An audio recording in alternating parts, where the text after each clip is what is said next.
France celebrates America as President Trump basks in Bastille Day parade glory. But more revelations in the Russia scandal keep that issue front and center. And the White House is on deadline now to certify the Obama-era Iran deal a second time in a row. This is Special Report.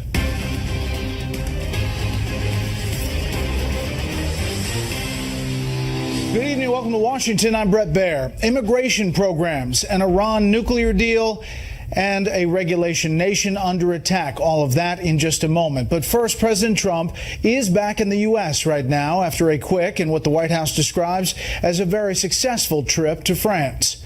Yet he and his White House are dealing with another day of revelations about his son's meeting with a Russian lawyer last year.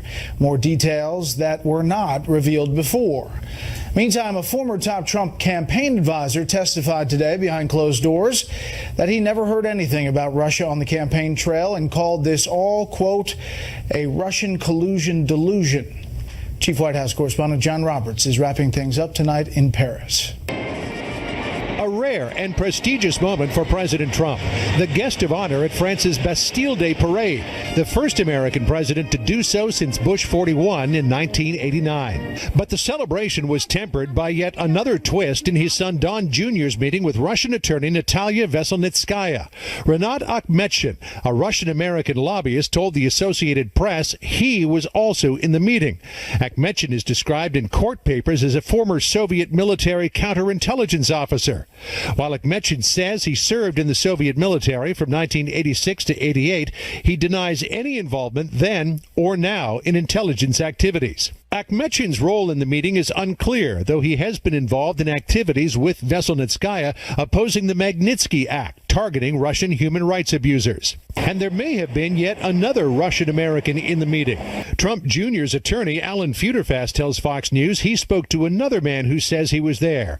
That man is an American citizen, a friend of the family that wanted to set up the meeting, and also denies any contact with Russian authorities. The revelations prompted new demands from Democrats. Now we know a counterintelligence person in the meeting as well, that it is important that we see all electronic communication among the members of the Trump family and within the Trump administration. The Democratic criticism was expected, but even Republicans say it's time to get it all out on the table. Russia tried to destroy democracy, is trying to destroy democracy all over the world. They did interfere in our elections. And I want to get to the bottom of it.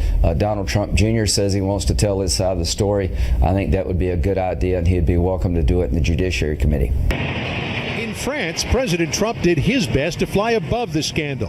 The Bastille Day celebrations were in part to honor the 100th anniversary of America's entry into World War I. The first troops down the Champs-Élysées were a contingent of 200 Americans, some dressed in period uniforms. It was also a show of unity against terrorism.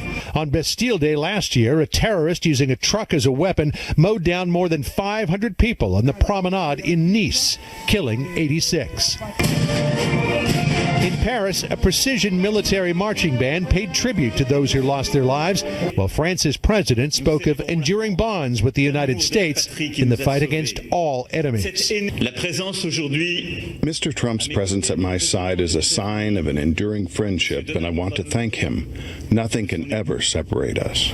The story regarding Donald Trump Jr.'s meeting has changed several times. His attorney told Fox News today the reason for that is because the meeting was so unremarkable and the information from it so insignificant that the principals forgot many of the details of the meeting not long after they left. And some changes to the White House legal team to report tonight. President Trump has hired noted D.C. attorney Ty Cobb to be special counsel to the president in the White House, and he'll handle the Russia investigation. And Jared Kushner has hired the Democratic powerhouse attorney Abby Lowell to personally represent him in the Russia investigation. Brett? John Roberts, just after midnight in Paris. John, thank you. Safe trip home. Former senior advisor to then candidate Trump testified today to the House Intelligence Committee. Michael Caputo says he told the panel there was no talk of Russia while he was on the campaign. I had no contact with Russians, that I never heard of anyone in the Trump campaign talking with Russians, that I never was asked questions about my time in Russia, that I never even spoke to anybody about Russia. I never heard the word Russia, and we did not use Russian dressing. There was absolutely no discussion of Russia on the Trump campaign to the day I left. 3.5 hours of testimony today. Across the country, a judge in Hawaii is taking another chunk out of President Trump's immigration restrictions. The ruling expands the list of family relationships with U.S. citizens that can allow immigrants to get into the country. The list had been limited to mostly parents, children, and siblings. Now it includes grandparents, grandchildren, aunts, uncles, cousins, nephews, and nieces. The Trump administration says it will appeal the decision. White House officials confirm President Trump made some calls to Republican senators during his trip to France, encouraging their support of a new health care bill. Vice President Mike Pence, meantime, told a group of governors this option is the right bill at the right time to begin the end of Obamacare. That measure is supposed to come up for a vote. But tonight we can confirm that 5 GOP moderates are asking for changes to that bill before agreeing to move forward. There are concerns among immigration advocates tonight. Supporters of the so-called Dreamer rule could be in for a rude awakening. Some states are pressuring the federal government to get rid of it. And now the president's top domestic security official says the program might not survive a court challenge. Correspondent Peter Ducey explains from Capitol Hill.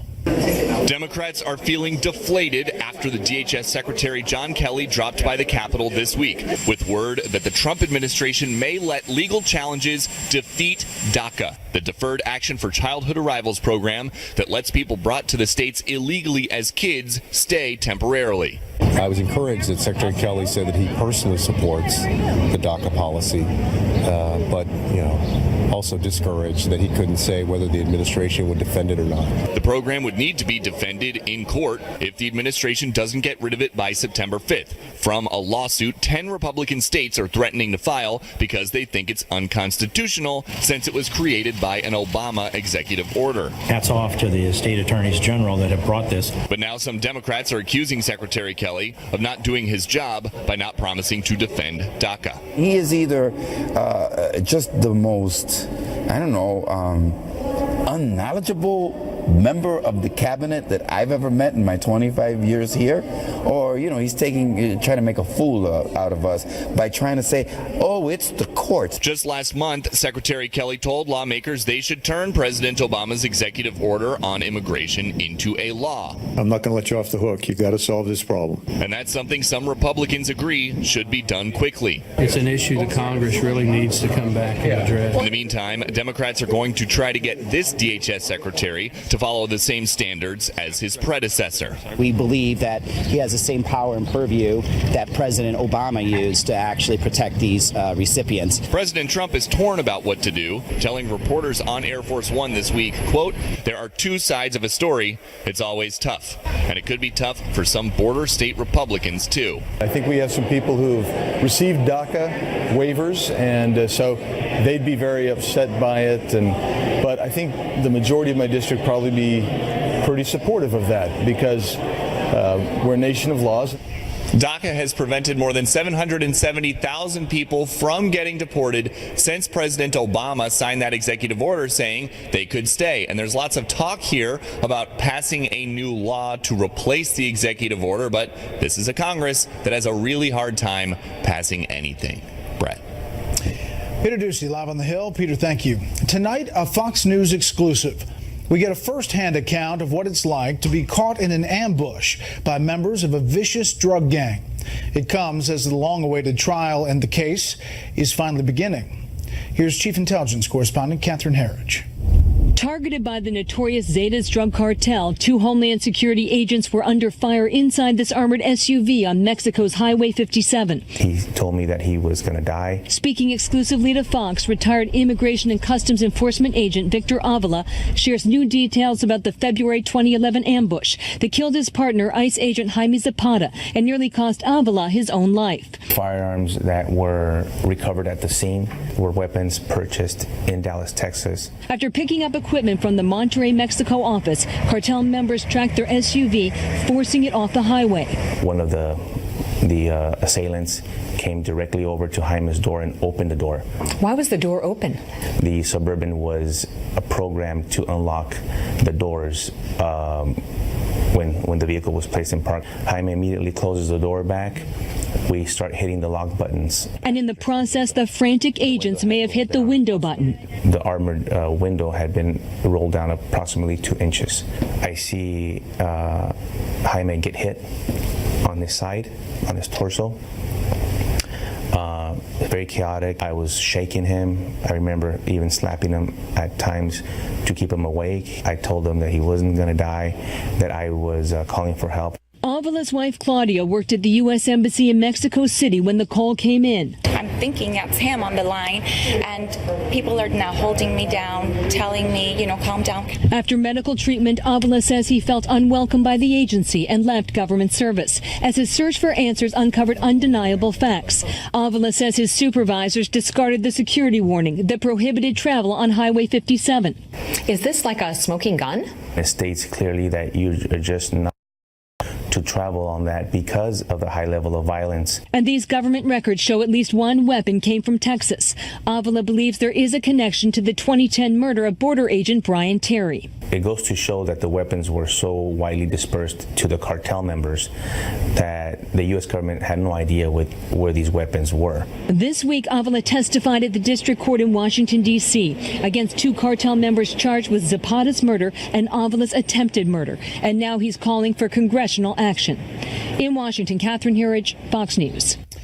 It appears President Trump is going to tell Congress that Iran is holding up its end of the controversial nuclear deal with the West.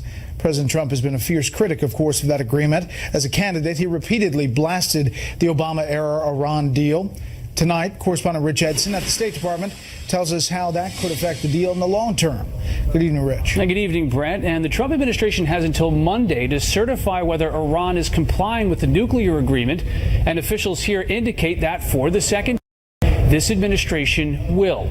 2 years ago, the Obama administration signed the Iran nuclear agreement in Vienna. An administration official tells Fox News the president is reviewing the entire policy towards Iran. And while he's doing so, the administration will continue to adhere to the Iran nuclear agreement. The review on the Iran policy is still going. That is still underway. I know people have a lot of interest in this. We have said, and the administration has said, that at least until that review has been completed, that we will adhere to the JCPOA. That has not changed. We'll ensure that Iran is held strictly accountable to its requirements. 4 Republican senators say there is no reason to wait. Senators Marco Rubio, Tom Cotton, David Perdue, and Ted Cruz have written a letter to the Secretary of State. They've requested that he declare Iran is failing to comply with the agreement's terms. They write, quote, Iran is engaged in persistent violations in an attempt to weaken the agreement's strictures and gain advantages beyond the agreement's existing loopholes as it progresses towards an industrial nuclear weapons capacity. Former Obama administration officials contend the deal is working. During the campaign, President Trump called it the worst deal ever, promised to rip it up.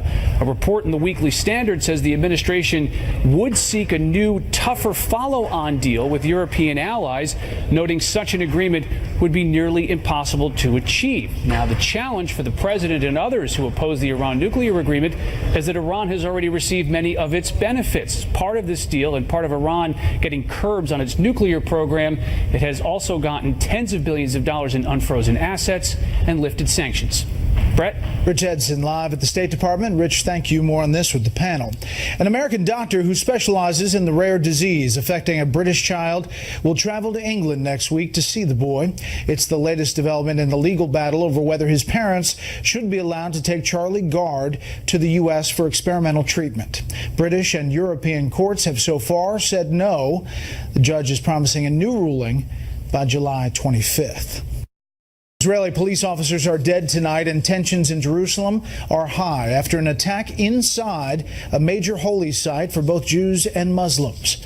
Correspondent John Huddy tells us what happened from the scene tonight. Gunfire at one of the holiest sites in the world. Israeli police in a shootout this morning with one of 3 Arab Israeli gunmen inside the Temple Mount compound in Jerusalem's Old City. All 3 were killed. 2 police officers critically injured later died from their wounds. The terrorists, they used firearms inside the Temple Mount, violating the holy holiness of this important place. Police say the attackers hid their weapons, a submachine gun, handgun, and knife, inside the ancient compound known for its stunning Dome of the Rock. While violence outside the site is not unusual, a gunfight inside is. Israeli security forces closed the Temple Mount and Al-Aqsa Mosque for Friday prayers, a rare move some fear could spark more violence. Police also shut down all 9 entrances to the old city, including the Damascus Gate here. They're also restricting who they let in. Palestinian Authority President Mahmoud Abbas condemned today's attack, but also called for the so-called status quo at the Temple Mount to remain unchanged. Muslims allowed to pray there, Jews at the Western Wall. For now, though, the third holiest site in Islam and holiest in Judaism is on lockdown.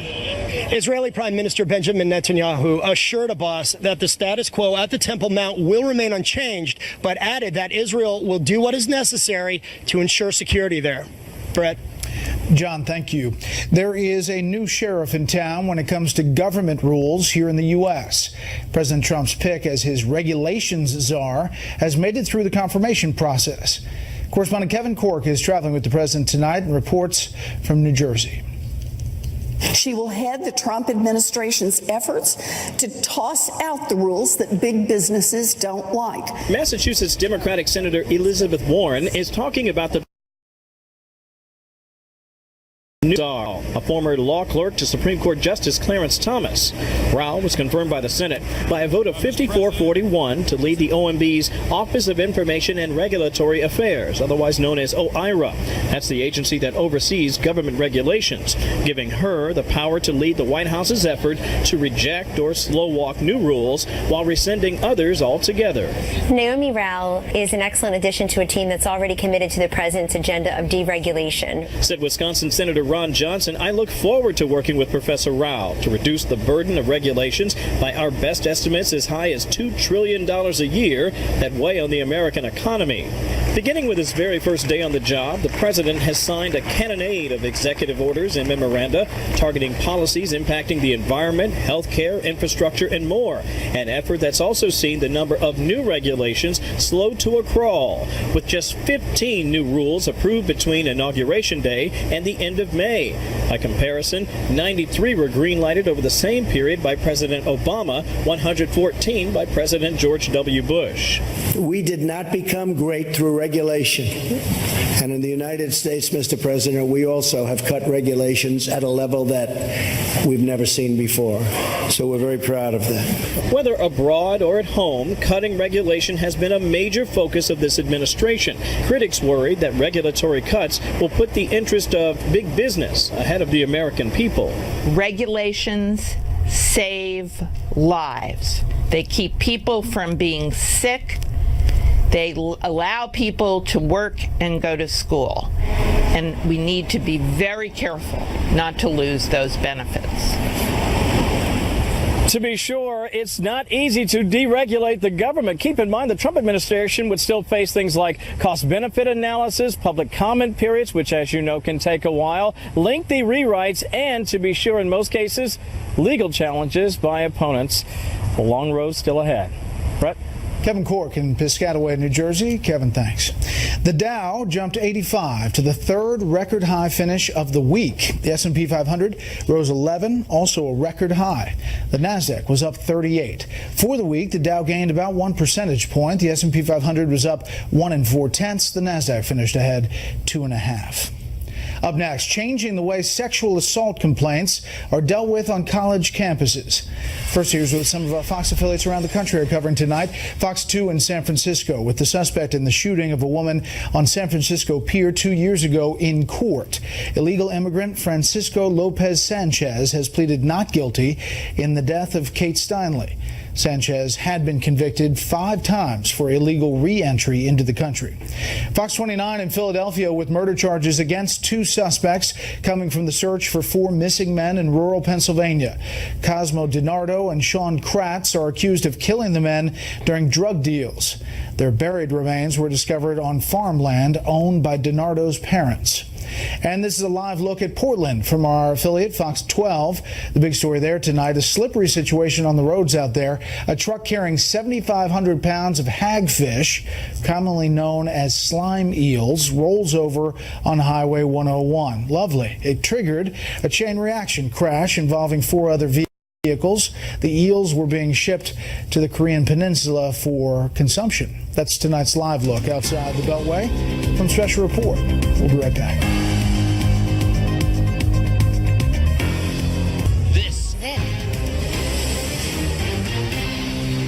There are indications tonight that the Trump administration may change guidance from its predecessor about how to deal with sexual assault claims on college campuses. Correspondent Kristen Fisher reports the new people in charge want to look more closely at the rights of the accused.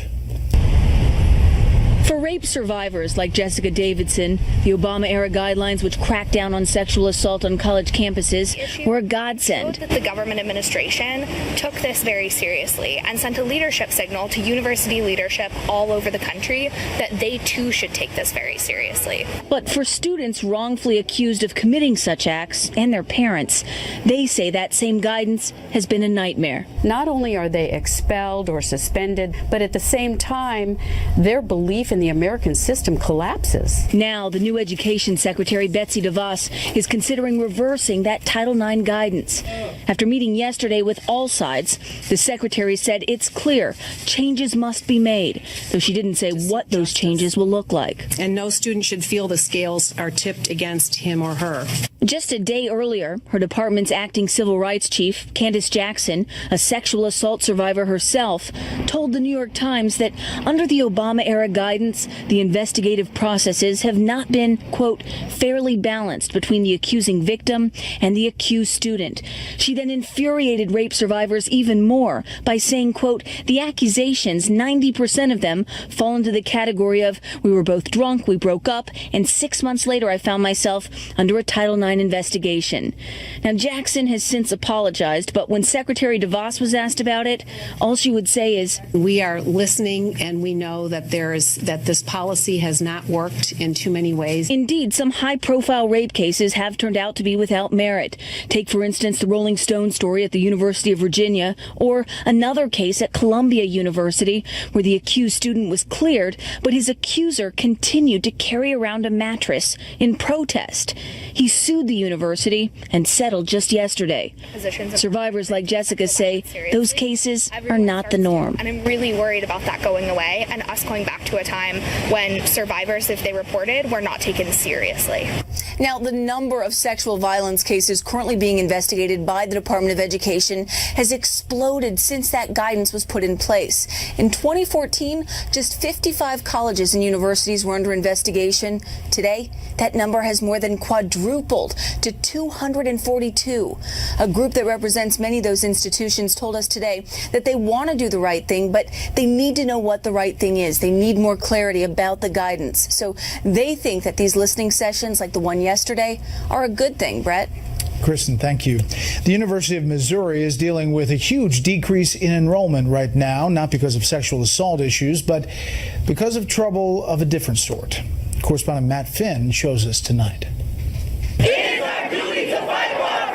It's been nearly 2 years since racially fueled protests at the University of Missouri grabbed the attention of the nation, and the school hasn't fully recovered. Hey, who wants to help me get this reporter out of here? I need some muscle over here. Freshman enrollment is down more than 35% compared to fall 2015, with a 42% drop among black students and 21% among white students last year. A total of 25,000 white students and 2,300 black students attending the university. The campus can't seem to shake the reputation of being racially insensitive. I feel like the school has suffered because it has gotten a bad name. That's because I hear it everywhere. I hear everyone talking about, oh, Mizzou racism. In 2015, outraged students demanded changes, primarily in how black students are treated. The entire football team went on strike. The chancellor and president resigned. The university now has a $60 million deficit from a loss in tuition and cuts in state funding not related to protests. More than 400 positions were cut.